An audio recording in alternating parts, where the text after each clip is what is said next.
Ramasubramaniam sir, முதல்ல இந்த அண்ணாமலை பல்கலைக்கழகத்தில் ஒரு பெண் பாலியல் கொடுமைக்குள்ளானது இந்த அளவுக்கு அதை அரசியல் ரீதியான போராட்டமாக கொண்டு போகணுமா, அல்லது அது உண்மையிலேயே இந்த நடவடிக்கைகள் திருப்தி அளிக்காமல் இருக்கா சார்? நீங்க எப்படி பாக்குறீங்க இந்த பிரச்சனையை? அதாவது நிச்சயமாக இது ரொம்ப வருத்தத்துக்குரிய விஷயம். நம்முடைய ஒரு பெண், என்ன பொறுத்த வரைக்கும் என்னோட பெண் அல்லது பேத்தி என்று கூட சொல்லலாம், அப்படிப்பட்ட ஒரு பெண் குழந்தைக்கு இத்தகைய கொடூரம் நடந்திருக்கின்றது, அதுவும் அண்ணா பல்கலைக்கழக வளாகத்திலேயே நடந்திருக்கின்றது என்பது மிக மிக மிக கண்டிக்கத்தக்கது, வருந்தத்தக்கது மட்டுமல்ல, மிகவும் கண்டிக்கத்தக்கது. அதனால எல்லா கட்சிகளும் வித்தவுட் எனி டிஸ்கிரிமினேஷன் எல்லா கட்சிகளும் இதை கண்டித்திருக்கின்றார்கள். அதற்கு தகுந்த நடவடிக்கை எடுக்கணும்னு சொல்லியிருக்காங்க. அந்த அக்யூஸ்ட் ஞானசேகரன் என்பவரை அரெஸ்ட் பண்ணியிருக்காங்க. இன்னும் ப்ராபப்ளி அவர்கிட்ட லீடு கிடைக்கும் என்று நம்புகிறேன். அதனால இன்னும் சில பேர் இன்வால்வ்டா இருந்தாங்கன்னா நிச்சயமா அவங்களே அரெஸ்ட் பண்ணுவாங்க. அதனால இது just like that it cannot be ignored அப்படிங்கிறது தான் என்னுடைய பாயிண்ட் சார். சரி, ஓகே சார். ஆனால் இந்த நேற்று அரெஸ்ட் பண்ணியாச்சு அவரை, அந்த புகாரும் பதிவு பண்ணியாச்சு. இது தொடர்பாக இன்று காலையில் அந்த அண்ணாமலை அண்ணா பல்கலைக்கழகத்தின் முன்பு தொடர்ந்து போராட்டங்கள், மறியல் மற்றும் பல்வேறு நிகழ்வுகள் அது நடைபெறுவது, இந்த பிரச்சனையை ஒரு அரசியல் ரீதியாக அதை அணுகுவது சரியான முறையா அப்படிங்கிற ஒரு கேள்வி எழுது. ஆனால் அது அரசியல் ரீதியாக அந்த அழுத்தம் தேவைதானா சார்? அதாவது அரசியல் ரீதியாக நிச்சயமாக இத்தகைய கொடூரங்கள் நடைபெறும் போது அதற்கு அரசியல் கட்சிகள் அதற்கு எதிர்வினை ஆற்றுவார்கள் என்பதுதான் இயற்கையாக நடக்கக்கூடிய சமாச்சாரம். இருந்தாலும் கூட இதை ஒரு ஓவர் டூ பண்ணக்கூடாது. ஃபார் எக்ஸாம்பிள் இன்னைக்கு டாக்டர் தமிழிசை போன்றவர்கள்லாம் இன்னைக்கு அதுக்கு எதிர்த்து குரல் கொடுத்திருக்கின்றார்கள். அவங்க அரெஸ்ட் பண்ணி அப்புறம் விட்டுட்டாங்க.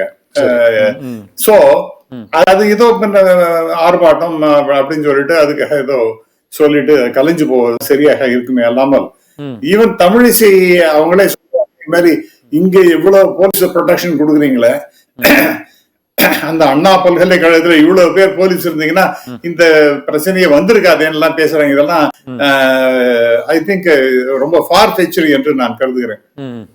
உதாரணமா உலக அளவிலே இருக்கக்கூடிய பல்வேறு பல்கலைக்கழகங்களுக்கு நான் போயிருக்கேன். யாரும் நீங்க உள்ள வராதெல்லாம் சொன்னதெல்லாம் கிடையாது. உதாரணமாக நான் ஆஸ்திரேலியா, நியூசிலாந்து போன்ற நாடுகள் போயிருக்கிறேன். ஆப்பிரிக்கன் கண்ட்ரீஸ்ல நிறைய நாடுகள்ல அந்த பல்கலைக்கழகத்துக்கு எல்லாம் போயிருக்கேன். கியூபால போயிருக்கேன், அமெரிக்கால போயிருக்கேன், இங்கிலாந்துல போயிருக்கேன், இப்படி பல்வேறு பிரான்ஸ்ல போயிருக்கின்றேன். இப்படி பல இடங்களுக்கு போயிருக்கேன். அதுக்கெல்லாம் எல்லாரும் உள்ள வரும்பொழுதே நீங்க வராதிங்க அப்படின்லாம் சொல்லி இது மேல ஃபிரிஸ்க் பண்ணி அது மேல நான் பார்த்ததே கிடையாது. அதனால நீங்க அந்த என்ட்ரி பாயிண்டே நீங்க தப்பு, அது மாதிரி எல்லாம் என்ன நடக்க போறது. எஸ், அதுல நாம ஜாகிரதையா இருக்கணும். ஆனால் அது இந்த சிசிடிவி கேமரா என்பது ரொம்ப எந்த நேரத்திலும் அது சிறப்பாக செயல்பட வேண்டும் அப்படிங்கறதெல்லாம் யாரும் இல்லைன்னு சொல்ல மாட்டேன். நாமளும் கொஞ்சம் ஜாகிரதையாகத்தான் அந்த இடம் இல்லை. ஏன்னா பெரிய கேம்பஸ் இது.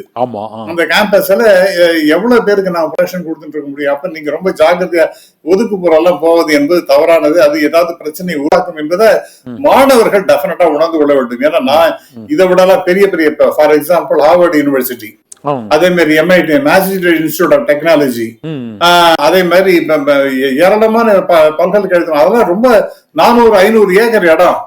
நீங்க எங்க என்னத்தை போய் பண்ணுங்க? You take the case of our Christian college, Madras Christian college. அது எவ்வளவு பெரிய கேம்பஸ் சார், அது எவ்வளவு புஷஸும் ட்ரீஸும் அதுவும் அவென்யூஸும் இருக்கு. அதெல்லாம் நீங்க எங்கேயா போய் ஒளிஞ்சினா கூட ஒண்ணுமே சொல்ல முடியாது, கண்டுபிடிக்கிறது கஷ்டம். அதனால நாம ஜாகிரதையா, மாணவர்களும் நம்ம ஜாகிரதை, தனிப்பட்ட அது டெஃபினட்டா. ஆமா, அது ரைட். அதனால அந்த விழிப்புணர்வோட இருக்க வேண்டியது அவசியம். அதனால யாருமே உள்ள விடாதீங்கிற மாதிரி எல்லாம் பேசுவது என்பது இயற்கை இல்லாத ஒண்ணு. ரெண்டாவதாக, அது யாரா சஸ்பிஷியஸா இருந்ததுன்னா டெஃபினட்டா security people will have to be watchful about it. அதை பத்தி யாருமே குறை சொல்ல மாட்டாங்க. சரி, ஆமா. இப்ப அடுத்த இஷ்யூ நீங்க பாத்தீங்கன்னா, இந்த விஷயத்துல திரு அண்ணாமலை பண்றதுங்கிறது சிறுபிள்ளைத்தனமானது. சைல்டிஷ். அதாவது இது தமிழ்நாட்டை ரொம்ப அநியாயமாக பெண்களுக்கு கொடுமைகள் நடக்கின்றன அப்படிங்கிற மாதிரி எல்லாம் பேசுறாரு. அவருக்கு உத்தரப்பிரதேசல IIT-க்குள்ள ஒரு பெண்ணை கற்பழிச்சாங்க, ஒரு மாணவிய. அது பண்ணினது பிஜேபி காரங்க. ம். அதை பத்தி ஏதாவது வாயை திறக்காரு, அதை பத்தி ஏதாவது அவருக்கு தெரியுமா தெரியாதான் தெரியாது. அதே மாதிரி பல்கிஸ் அந்த பானு அப்படிங்கிற பில்கிஸ் பானு பில்கிஸ் பானு குஜராத்ல ஆமா ஆமா அந்த பெண்ணுக்கு நடந்த கொடுமை போல உலகத்துல யாருக்குமே நடந்திருக்காது. அந்த அம்மாவை எவ்வளவு பேர் கற்பழிச்சாங்க, அவங்க ஃபேமிலியை சேர்ந்து எவ்வளவு பேர் கற்பழிச்சாங்க, கொன்னுட்டாங்க. இவங்க ஒருத்தர் தான் உயிரோட தப்பிச்சிருக்காங்க. அந்த பில்கிஸ் பானு வழக்குல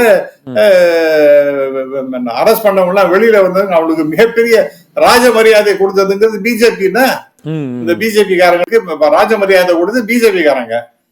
அதே மாதிரி நீங்க அசீஃபா பானு அப்படின்னு அந்த காஷ்மீர்ல ஒரு சின்ன குழந்தை 8 வயசு பொண்ணு, அதை எல்லாரும் கூட்டு பலாத்காரம் பண்ணி அந்த எங்க அந்த குழந்தைய கொண்டாங்கன்னா ஒரு கோயிலுக்குள்ள கொண்டு இருக்காங்க சார். இதெல்லாம் எங்க பேசுறதுக்கு இவருக்கு எங்க வாயெல்லாம் போச்சுன்னு நான் கேக்குறேன். அதே மாதிரி அத்ராஸ் என்கின்ற இடம், அது எல்லாருக்குமே தெரியும், உத்தரப்பிரதேசல. அதுல அந்த பொண்ணையும் கொண்டாங்க, அப்பாவையும் கொண்டுட்டாங்க, எல்லாரையும் சேர்த்து கொண்டாங்க. இது எல்லாம் பண்ணினது முழுக்க பிஜேபி காரங்க. அடுத்தது ஒலிம்பிக்ஸ், இந்த வேர்ல்டு ரெஸ்லிங் ஃபெடரேஷன்ல மெம்பர்ஸ் இருக்கக்கூடிய ஒலிம்பிக் சாம்பியன்ஷிப் இருக்கக்கூடிய சாக்ஷி மாலிக், சாக்ஷி மாலிக், வினேஷ் போகப் அப்படிங்கிறவங்க எல்லாம், அவங்களுக்கெல்லாம் யாரால அந்த பிஜேபியோட எம்பி அந்த பிரிஜ்பால் பூஷன் அவன் பண்ணின கொடுமையை யார் செய்ய முடியும்? அவன் தான் தலைவர். அந்த தலைவர் தான் கீழே சிறப்பாக பணியாற்ற வேண்டும் என்று சொல்லி அந்த குழந்தைகள் என்கரேஜ் பண்ணணுமா? அந்த பெண்களுக்கே நீங்க அநியாயமாக பாலியல் கொடுமைகள்லாம் செய்யணுமா? அவன் அந்த ஆளை பத்தி நீங்க என்ன பண்ணீங்க பெருசா? பிரிஜ்பூஷனுக்கு என்ன பெருசா நடந்தது? எல்லாரும் சொன்ன அப்புறம் ஏதோ கேஸ் போட்டாங்க, அப்புறம் அது ஒண்ணுலாம் போயிடுது, அவ்வளவுதான். அதே மாதிரி நம்ம சொல்லிட்டே போகலாம். அதாவது நாரி சக்தின்னு சொல்றாங்க. 2022 பிஜேபி ஆட்சியில 23 டீடைல்ஸ் எனக்கு தெரியாது. சரி, 2022 நம்ம ஒரு வருஷத்துக்கு முன்னாடி பிஜேபி ஆட்சியில 4,45,858 பெண்கள் கற்பழிக்கப்பட்டு இருக்கின்றார்கள் பிஜேபி ரூல்ல. இதெல்லாம் என்ன பதில் இந்த பிஜேபியோடது? இவர் பைத்தியம் மாதிரி அவர் மேக்கிங் அனௌன்ஸ்மெண்ட்ஸ்.